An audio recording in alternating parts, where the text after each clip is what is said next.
Hello everyone, আসসালামু আলাইকুম। সবাই কেমন আছেন? আশা করি ভালো আছেন। আল্লাহর রহমতে আমিও ভালো আছি। আজকে আমি শাকবাজি করব, এটা আপনাদের মাঝে নিয়ে চলে আসলাম। আমার ভিডিওটা ভালো লাগলে সবাই লাইক, কমেন্ট আর শেয়ার করে পাশে থাকবেন।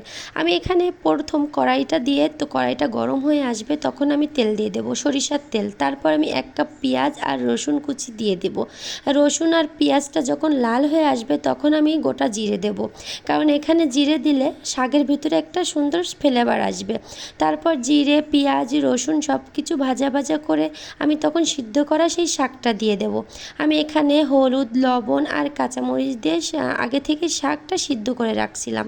তারপর পেঁয়াজ রসুনটা যখন ভাজা ভাজা হয়ে যাবে তখন আমি সেই শাকটা দিয়ে আরও ভালোভাবে ভাজা ভাজা করে ফেলবো। এই তো হয়ে গেছে আমার শাকভাজি। এটা আমি গরম ভাতের সাথে পরিবেশন করব। আজকের ভিডিওটা এই পর্যন্তই। সবাই ভালো থাকবেন, সুস্থ থাকবেন। আমার ভিডিওটা ভালো লাগলে সবাই আমার পাশে থাকবেন, সাপোর্ট করবেন। আসসালামু আলাইকুম।